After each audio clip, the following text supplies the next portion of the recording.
కోల్కతాలో మరో gang rape. పుట్టినరోజు నాడు 20 ఏళ్ల యువతిపై ఇద్దరు అఘాయిత్యానికి పాల్పడ్డారు. వారిలో ఒకరు ప్రభుత్వ ఉద్యోగిగా చెప్తున్నారు. కోల్కతా నగరంలోని రెంజెంట్ పార్కుకు చెందిన యువతితో చందన్ మాలిక్కు పరిచయం ఉంది. బర్త్డే వేడుక చేస్తామంటూ శుక్రవారం తన ఫ్రెండ్ దీప్ బెస్వాస్ ఇంటికి తీసుకువెళ్లాడు. ముగ్గురు కలిసి డిన్నర్ చేశాక యువతి ఇంటికి బయలుదేరగా ఇద్దరూ అడ్డుకున్నారు. గదిలో బంధించి అత్యాచారానికి పాల్పడ్డారు. తెల్లారి ఉదయం ఆమె బయటపడింది. కుటుంబ సభ్యుల సాయంతో పోలీసులకు ఫిర్యాదు చేసింది.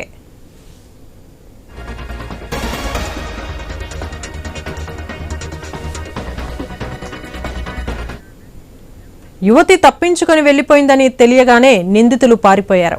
కొన్ని నెలల క్రితం యువతికి చందన్ మాలిక్ పరిచయం అయ్యాడు. తాను పెద్ద అధికారిని అంటూ చెప్పుకొచ్చాడు. అతని ద్వారా దీప్ పరిచయం అయ్యాడు. వాళ్ళ స్నేహం వెనుక దురుద్దేశాన్ని అమ్మాయి గుర్తించలేకపోయింది. మేకవన్య మృగాల్లో చేతికి చిక్కింది. ఆమె పుట్టినరోజును పీడకలగా మార్చేశారు.